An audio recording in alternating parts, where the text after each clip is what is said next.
क्या कायर हैं किसान? इसी सवाल के साथ आज अपनी पेशकश की हम शुरुआत करते हैं। आपके साथ मैं हूं साकिब सुमन और मैं हूं आपके साथ अमन गिल। सरकार कह रही है कि सूबे में अब किसानों का इतिहास बदला जाएगा। पिछली सरकार के मुकाबले ये सरकार खुद को किसानों की ज्यादा हिमायती बता रही है। सरकार के मुखिया कह रहे हैं कि बर्बादी का पूरा मुआवजा दिया जाएगा, लेकिन कृषि मंत्री का कहना है कि खुद की जिंदगी खत्म करने वाले किसान कायर हैं और सरकार कायरों के साथ नहीं खड़ी हो सकती। लेकिन सबसे बड़ा सवाल तो ये है कि धरती का सीना चीरकर अनाज उगाने वाला ये अन्नदाता आखिर कायर क्यों साबित हो रहा है। अगर इस कायर किसान को भरोसा होता कि सरकार हर हाल में उसे बर्बाद होने से बचा लेगी तो वो क्यों मौत को गले लगाता। ये किसान पहले धान के दामों में पिटा, फिर यूरिया के लिए लाइन में पिटा, उसके बाद मौसम ने मार मारी और फिर मंडियों में खरीद में आनाकानी हुई। ऐसे में कोई भी डर जाएगा, लेकिन किसान तो कायर है। ये कायरता उसमें इसलिए आई क्योंकि उसे बेटी की शादी करनी थी, लेकिन सब चौपट हो गया था। ये कायरता उसमें इसीलिए आई क्योंकि बैंक और साहूकार से कर्ज ले रखा था और उसे डर था कि कहीं उसकी घर जमीन बिक ना जाए। और सबसे बड़ा सवाल यह है कि धनखड़ साहब किसानों के नेता तो हैं, लेकिन उनको भी पूरी परिस्थिति जाने बिना शायद ऐसा बयान नहीं देना चाहिए था। उन्होंने किसानों को ही कायर कह दिया है। चलिए आज की बड़ी बहस की शुरुआत करते हैं, इसी पर विस्तार से चर्चा करेंगे।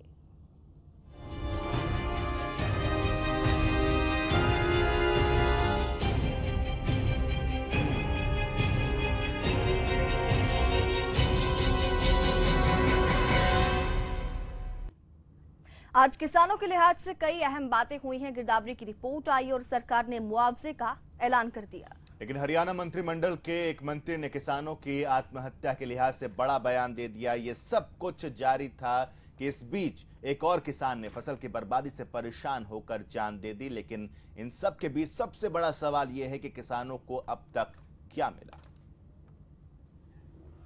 मंगलवार का दिन किसानों के लिहाज से अहम रहा, क्योंकि इस दिन हरियाणा सरकार ने बारिश और ओलावृष्टि से बर्बाद हुई फसल की गिरदावरी रिपोर्ट पेश कर दी है। सरकार के मुताबिक 22 अप्रैल तक हुई गिरदावरी में करीब 13 लाख एकड़ फसल खराब हुई है। सरकार ने जानकारी दी कि किसानों को मुआवजे के तौर पर 2 करोड़ रुपए दिए जाएंगे। 1092 करोड़ फसलों के नुकसान के मुआवजे के तौर पर, जबकि बाकी की राशि गन्ने के उचित भाव के लिए दिए जाएंगे। इस दौरान किसानों को राहत देते हुए नुकसान के हिसाब से बिजली के बिल और कृषि ऋण माफी का भी ऐलान कर दिया गया। 1092 करोड़ रुपए ये इस बार फसलों के नुकसान के लिए हम दे रहे हैं। और केवल इतना ही नहीं, तो इसके अतिरिक्त भी हमने बिजली के बिल, जिनकी पूरी फसल 50% से 100% नुकसान हुई है, 1 वर्ष का बिजली का बिल उनको माफ किया है, कृषि का, खेती का। लेकिन गिरदावरी की रिपोर्ट जारी करते हुए सीएम खट्टर किसानों के मुद्दे पर पिछली सरकार को घेरने से खुद को रोक नहीं पाए। उन्होंने खुद की तैयारियों को मुकम्मल बताते हुए पिछली कांग्रेस सरकार को आड़े हाथ ले लिया। पिछली सरकारें कितनी संवेदनहीन रही होंगी। नुकसान इसी बार नहीं हुआ, ये नुकसान तो आखिर प्राकृतिक नुकसान पहले भी होते रहे हैं। उसके अनुमान वो किस ढंग से लगाते रहे, उस आंकड़े से पता लगेगा। 11-12 का कुल नुकसान जो कंपनसेशन सरकार ने दिया, मात्र 18 करोड़ रुपए। 12-13 में यही आंकड़ा 47 करोड़ रुपए का दर्ज है। 13-14 में यह आंकड़ा 95 करोड़ रुपए का दर्ज है। 14-15 में यह आंकड़ा 243 करोड़ का ही दर्ज है। वो भी आकर के अब हमने रिलीज किया है। एक और सीएम साहब गिरदावरी की रिपोर्ट पेश कर रहे थे, तो दूसरी ओर एक किसान ने बर्बादी के आगे हार मानते हुए खुदकुशी कर ली। जींद के पिंडारा गांव में एक किसान ने फसल की बर्बादी से परेशान होकर फांसी लगाकर जान दे दी। सूबे में एक एक किसान की मौत अपने पीछे कई सवाल खड़े कर रही है, लेकिन इन सवालों का जवाब देना तो दूर, सूबे के मंत्री ऐसे किसानों को कायर तक करार दे रहे हैं। कृषि मंत्री ओपी धनखड़ ने यहाँ तक कहा कि ऐसे किसानों के साथ सरकार नहीं है जो आत्महत्या कर रहे हैं। चलिए मान लेते हैं कि कृषि मंत्री ठीक कह रहे हैं, लेकिन क्या ऐसे परिवारों को मदद नहीं मिलनी चाहिए जिनके घर का करता धरता उन्हें छोड़कर चला गया? ये हमारा सवाल है। कोई भी आत्महत्या करने वाला व्यक्ति अपनी जिम्मेवारी से भागकर अपने नादान बच्चों और अबोध सी पत्नी पर अपना बोझ छोड़कर चला जाता है, और ऐसे लोग कायर होते हैं। और सरकार जैसी कोई भी संस्था किसी भी ऐसे कायर आदमी के साथ नहीं खड़ी हो सकती। आंकड़ों के लिहाज से खुदकुशी करने वाले किसानों की संख्या और सदमे से हुई किसानों की मौत की संख्या लगभग बराबर है। बहरहाल अब तो सूबे के किसानों को मुआवजे का इंतजार करना चाहिए, क्योंकि गिरदावरी की रिपोर्ट आ चुकी है, लेकिन किसानों के दम तोड़ने का सिलसिला जारी है। सूबे के कृषि मंत्री ओपी धनखड़ को मुआवजे के मद्देनजर अपनी तैयारियों पर रोशनी डालनी चाहिए और उन परिवारों को भी रोशनी दिखानी चाहिए जो फिलहाल घर के मुखिया की मौत से अंधेरे में हैं। लेकिन ऐसा हो नहीं रहा है। सवाल तमाम है और जवाब कोई नहीं दे रहा है। फोकस हरियाणा के लिए चंडीगढ़ से आदित्य चौधरी के साथ ब्यूरो रिपोर्ट। जी हाँ, तो गिरदावरी की रिपोर्ट जारी होना और मुआवजे का ऐलान होना क्या किसानों के लिए से बड़ा मरहम माना जाए? अगर ऐसा होता, ऐलान पहले भी बहुत बार हुए हैं, घोषणाएं होती रही हैं, लेकिन इस तरह से किसान अपनी जान देने को मजबूर ना होता अगर इन सब घोषणाओं से ही उसकी मुश्किल दूर हो जाती तो। चलिए बड़ी बहस की शुरुआत करते हैं। खास पैनल हमारे साथ जुड़ गया है। वीरेंद्र बड़खालसा किसान नेता हमारे साथ स्टूडियो में मौजूद हैं। कांग्रेस की ओर से केवी सिंह जुड़े हैं इस चर्चा में। इनेलो की ओर से राम सिंह बराड़ साहब जुड़े हैं। वरिष्ठ पत्रकार अनिल आर्य साहब इस चर्चा में मौजूद रहेंगे। सबसे पहले वीरेंद्र बड़खालसा जी, मुआवजे का ऐलान हुआ है, गिरदावरी की रिपोर्ट आ गई है, क्या किसानों की मुश्किल दूर ऐसे हो जाएगी? क्या किसानों की मुश्किलों पर इसे, किसानों के जख्मों पर मरहम माना जाए इसे? ये एक परंपरा सी हो गई है कि हर बार सरकार आती है और उनका इसी प्रकार कोई ना कोई बयान आता है कि हम ये करेंगे वो करेंगे। वास्तविकता ये है कि केवल बयानों तक ही, और विपक्ष का जो काम हो गया है, विपक्ष का काम हो गया है कि जब विपक्ष में होता है तभी किसानों की मदद करने वाले लोग वो तैयार होते हैं। यानी इससे पता लगता है कि विपक्ष ही किसानों के साथ खड़ा होता है और सरकार जो होती है, सरकार हमेशा खिलाफ होती है, ऐसा प्रतीत होता है।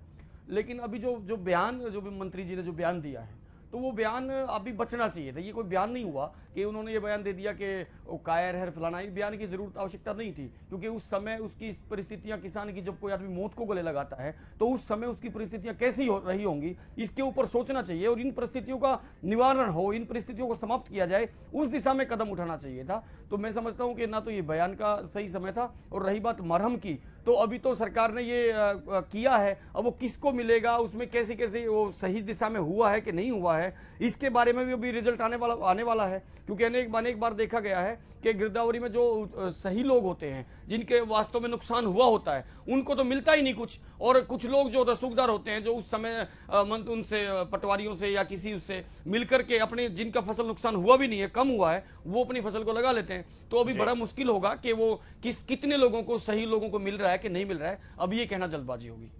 ठीक है, ये एक अहम बात आपने जिक्र किया। पॉलिटिकल रिएक्शन लेंगे, लेकिन उससे पहले जरा अनिल आर्य साहब, मैं एक चीज आपसे जानना चाहूंगा। कुछ दिन पहले कृषि मंत्री ओपी धनखड़ का एक बयान सामने आया था कि हरियाणा का किसान आत्महत्या कर ही नहीं सकता है। आज उनका बयान सामने आया है कि जो आत्महत्या किए हैं किसान भाई वो कायर हैं। इन दोनों ही बयानों में अपने आप में विरोधाभास है। एक जगह आप मानते ही नहीं कि किसान ने आत्महत्या की, दूसरी जगह आप कहते हैं जो आत्महत्या कर रहे हैं वो कायर हैं। तो कृषि मंत्री को सोचना चाहिए कि आत्महत्या किए हैं किसान भाई या नहीं किया उन्होंने। आपने बिल्कुल ठीक कहा, दोनों बयान विरोधाभास से भरे हुए बयान हैं। और ओम प्रकाश धनखड़ को पता नहीं क्या हो गया कि जब वो बयान देते हैं जी, तो शायद वो भूल जाते हैं कि पहले वो क्या कहते हैं।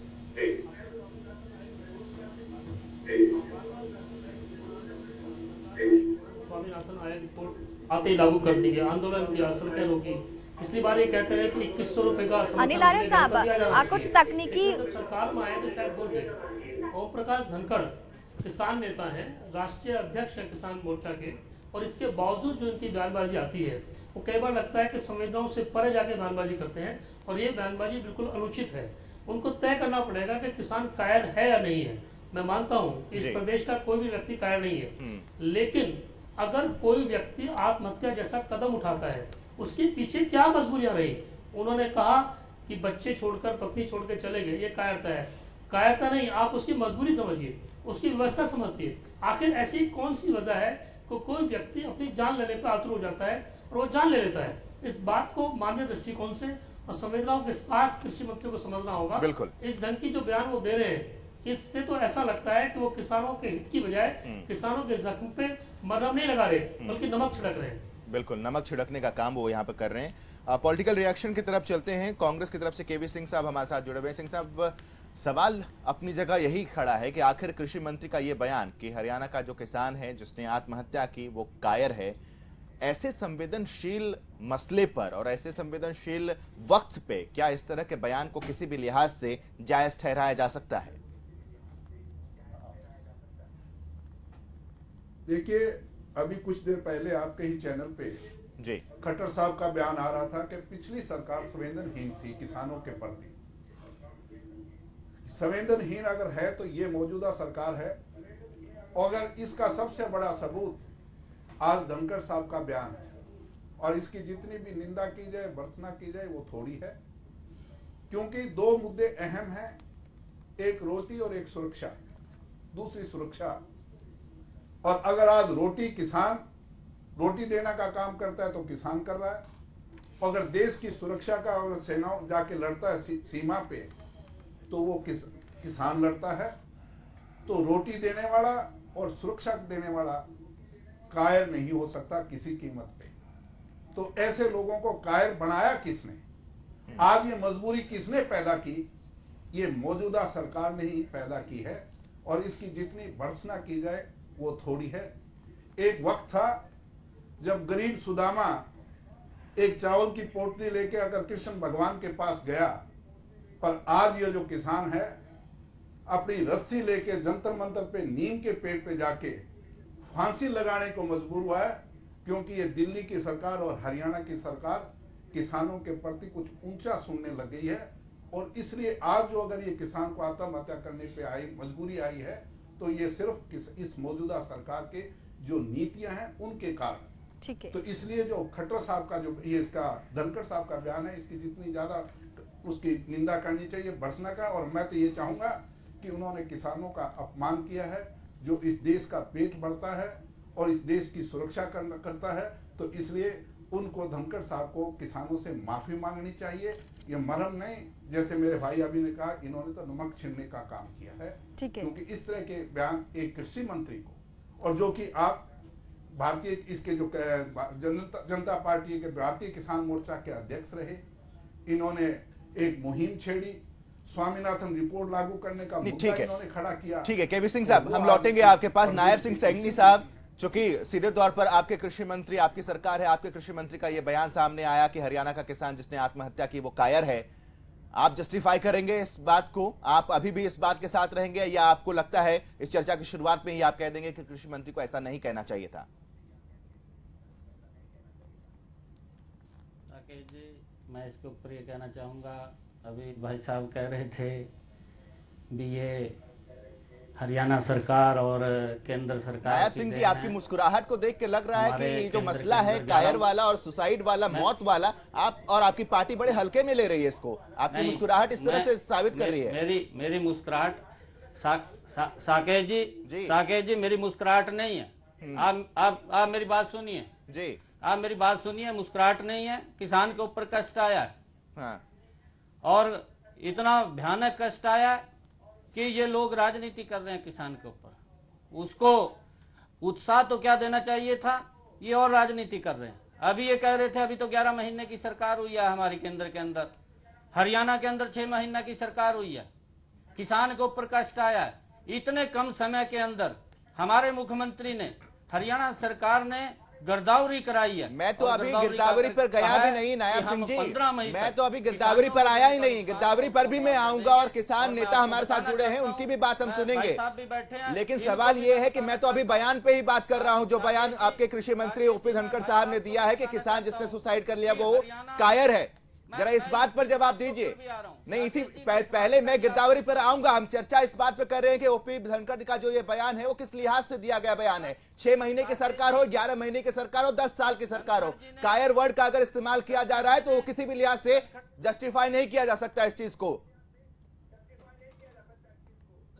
साकेत जी, धनखड़ जी ने अगर ये बात आप कह रहे हैं भी कही है, मैं आपको बताना चाहता हूं कि जब प्राकृतिक आपदा आई है, हमें हौसला नहीं तोड़ना चाहिए, बिल्कुल हौसला नहीं तोड़ना चाहिए। ये प्राकृतिक आपदा है, इसके अंदर हमें इस प्राकृतिक आपदा का डट करके मुकाबला करना चाहिए। लेकिन ये सरकार उनके कैसा साथ खड़ी तरीका है मुकाबला करने का? किसानों की हिम्मत को और तोड़ने का काम किया है धनखड़ साहब ने। कैसा तरीका है ये किसानों को हिम्मत देने का? अंदर हरियाणा सरकार ने मुझे भी दे दो टाइम। धनखड़ साहब का बयान जो है थोड़ा सैनी साहब को सुना दीजिए प्लीज। धनखड़ साहब का बयान ये कहते हैं अगर कहा है तो थोड़ा सा मेरा आपसे निवेदन है कि धनखड़ साहब का बयान थोड़ा सा इनको सुना दें। जब अपने आप वो बयान भी हम सुनाएंगे, अपने आप शर्म आएगी। ठीक है, बिल्कुल वो बयान भी हम सुनाएंगे। केपी सिंह साहब वो बयान हम सुनाएंगे। जरा राम सिंह बड़ाड़ साहब को चर्चा में शरीक कर लेते हैं। बड़ाड़ साहब क्या कहना चाहेंगे आप? ये जो बयान धनखड़ साहब का सामने आया है उस बयान पर आपका रिएक्शन क्या है? बड़ाड़ साहब आपका रिएक्शन? ऐसा है, ये बहुत ही चिंताजनक है, बहुत ही शर्म करने वाला है। हरियाणा के जो लोग हैं वो ना तो कायर हैं और ना ही बुजदिल हैं और ना ही इस तरह की कोई बात उनमें है।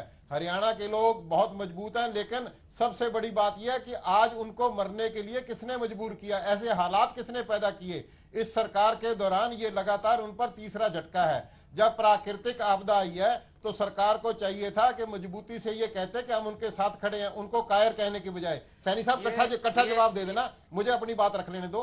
उससे बड़ी बात यह है कि पहले जैसे सरकार आई तो किसान को धान की कीमत 2000 रुपए क्विंटल कम मिली, उसके बाद नरमे कपास की कीमत 2000 रुपए क्विंटल कम मिली, उसके बाद थानों में महिलाओं को लाइनें लगा के खाद लेनी पड़ी। उसके बाद अब जब प्राकृतिक आपदा आई है किसान पूरी तरह से इनसे नाउम्मीद हो गया है, मायूस हो गया है, उसके बाद वो ऐसा कदम उठाता है। हरियाणा का किसान स्वाभिमानी है, वो किसी के आगे हाथ नहीं फैला सकता, किसी के आगे शर्मशार नहीं हो सकता। जब जवान बेटी घर में बैठी हो, बच्चों के पास रोटी खाने के लिए दाने ना हो, ऐसी स्थिति में उसको सुसाइड करना पड़ता है। और ये कायरता नहीं है, ये उसकी मजबूरी है, उसके हालात समझे जाएं और उसको किसान को इतना मजबूत किया जाए।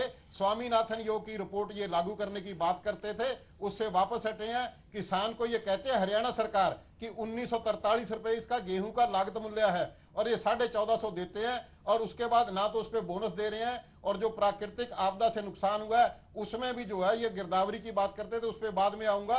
लेकिन ये जो है किसान कायर नहीं है, उसको बिल्कुल मरने के लिए जो मजबूर किया गया उसके जख्मों पे मरहम लगानी चाहिए थी, उनको 10-10 लाख रुपए मुआवजा देना चाहिए था और जाके इनके मंत्रियों को उन परिवारों में जाके ये कहना चाहिए था कि हम साथ खड़े हैं, आप ढांढस बनाते, उनकी कम से कम मदद करने का आश्वासन देते।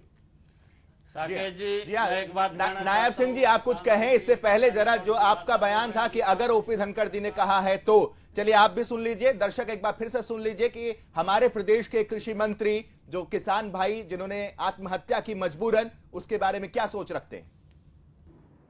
कोई भी आत्महत्या करने वाला व्यक्ति अपनी जिम्मेवारी से भागकर अपने नादान बच्चों और अबोध सी पत्नी पर अपना बोझ छोड़कर चला जाता है और ऐसे लोग कायर होते हैं।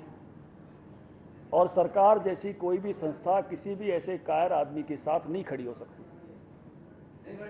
नहीं खड़ी। जी हाँ नायब सिंह जी, सरकार न जिंदा रहते उस किसान के साथ खड़ी थी और न मरने के बाद उस किसान के साथ खड़ी है। हम तो हमारी मांग है आपके चैनल के मार्फत कि वो धनखड़ साहब माफी मांगे, सार्वजनिक रूप में इस माफी मांगे। किसानों का बहुत बड़ा अपमान किया है, उस हरियाणा के किसान का जो पेट भरता है, सीमा पे लड़ाई लड़ता है। आज हर 10 में से 1 फौजी हरियाणा का है और वो उस जिले से है, झज्जर से है, जहां से धनखड़ साहब चुनाव लड़के आए हैं, वहां से हैं सैनिक। और उन सैनिकों का, उन किसानों का अपमान किया है। उन्होंने मुआवजा देने की बात अलग है। हम तो सबसे पहले बात यह है गिरदावरी की बात छोड़े, कम से कम ये सार्वजनिक रूप से माफी मांगे हरियाणा के किसानों से, उनका अपमान किया है इन्होंने। साकेत जी मैं ये कहना चाहता हूँ, भाई साहब कह रहे हैं, मेरी एक बात मैं इनको सुझाव देना चाहता हूँ भी जो धनखड़ जी ने कहा है, हम ये बात कह रहे हैं कि किसानों के ऊपर आपदा आई है, किसानों के ऊपर बहुत बड़ा कष्ट आया, परंतु उस कष्ट के अंदर हमें डांड सा बांध करके रखना चाहिए। सरकार उनके साथ खड़ी है। क्या इस तरीके से साथ खड़ी? सैनी साहब पूरा बयान सुनने के बाद अभी भी आप ये कह रहे हैं कि धनखड़ साहब साफ तौर पर कह रहे हैं ऐसे किसानों के साथ नहीं?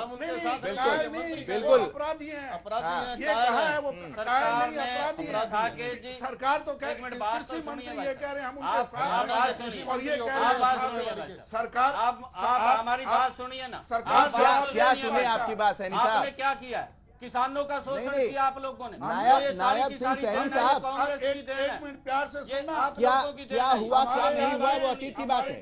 हुड्डा साहब के राज में जीरी बिकी साकेत जी, 4,000 आप से मेरी लेकर बात तो 4500 रुपए ठीक है, तक। केवी सिंह जी, कपास बिका केवी सिंह जी हम आपके पास आएंगे। एक सवाल नायब सिंह जी से है यहाँ पर, ठीक है। हमने तो ये काम किया है। केवी सिंह जी एक सवाल नायब सिंह जी से जरा लेते हैं। आपके हिस्से का सवाल ले लेते हैं केवी सिंह जी। आज ये बात कर रहे हैं। हालात पैदा कर दी। केवी सिंह जी आपके हिस्से का एक सवाल नायब सिंह जी से। नायब सिंह जी, ये कांग्रेस नायब सिंह जी आप कह रहे हैं कि सरकार उनके साथ खड़ी है। किस बात की देन है? नायब सिंह जी आप कह रहे हैं कि सरकार उनके साथ खड़ी है, आपके कृषि मंत्री कहते हैं कि सरकार उनके साथ खड़ी नहीं है। ऐसा बयान मत दे दीजिए कि कृषि मंत्री को आपको जाके जवाब देना पड़े कि मैंने कहा था कि हम साथ नहीं हैं, आपने कह दिया कि हम साथ हैं। मैंने आपका बयान सुन लिया है, आप मेरी बात सुनिए कम से कम। आदरणीय मुख्यमंत्री जी ने इतिहास के अंदर यह पहली बार हुआ है कि किसानों को प्राप्त आई है।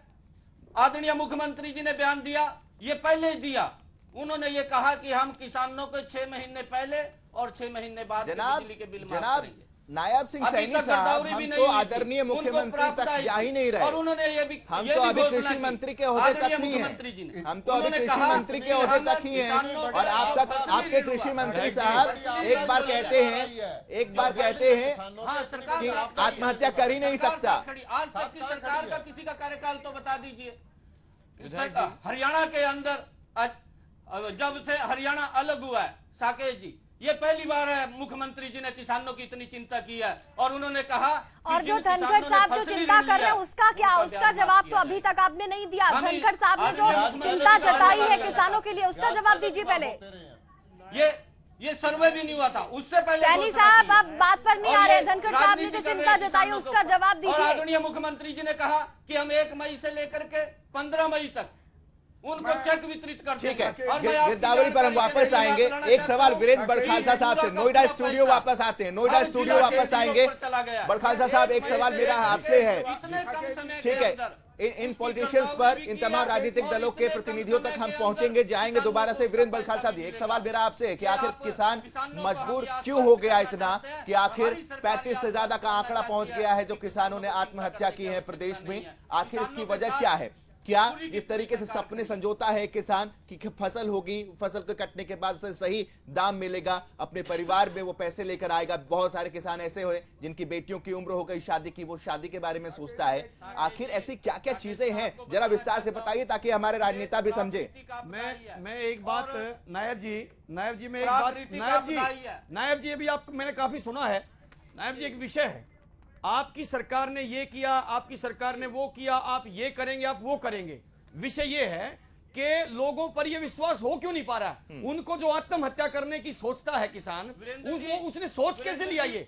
आप देखो, मैं ये कहता हूं विधायक जी कहीं ना कहीं आपको इस बारे में चिंतन करना चाहिए कि आपने ये सब करने के बाद भी हरियाणा में पहली बार इतनी बड़ी संख्या में लोग आत्महत्या करते हैं। इस बारे में सुनो, मैं विधायक जी एक बार सुन लो।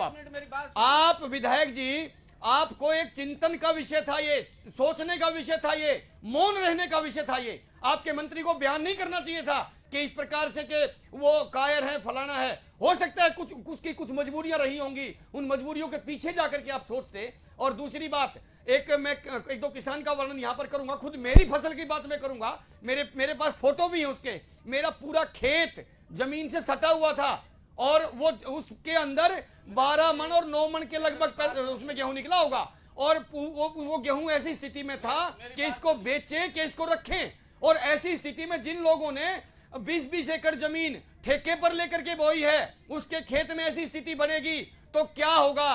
तो सबसे पहले सरकार का लोगों का सरकार के ऊपर विश्वास, ये कहीं ना कहीं आपकी सरकार में कमी रही है। भले ही आपकी सरकार ने, मैं मानता हूं कांग्रेस को तो अधिकार ही नहीं है ये सब बोलने का कि कि कांग्रेस किसानों की हितैषी रही है, मैं समझता हूं इस बारे में, लेकिन आपकी सरकार के लिए तो चिंतन का विषय है, ये सोचने का विषय है ये कि आपकी बात पहुंच ही नहीं पा रही किसानों तक। आप क्या कर रहे हैं? आज मंडियों की स्थिति आप जाकर के देख लीजिए, मंडियों की स्थिति आप जाकर के देख लीजिए, बिल्कुल मंडियों में उठा नहीं हो रहे इस लोगों मुद्दे के। पर हम अपनी चर्चा को आगे भी बढ़ाएंगे।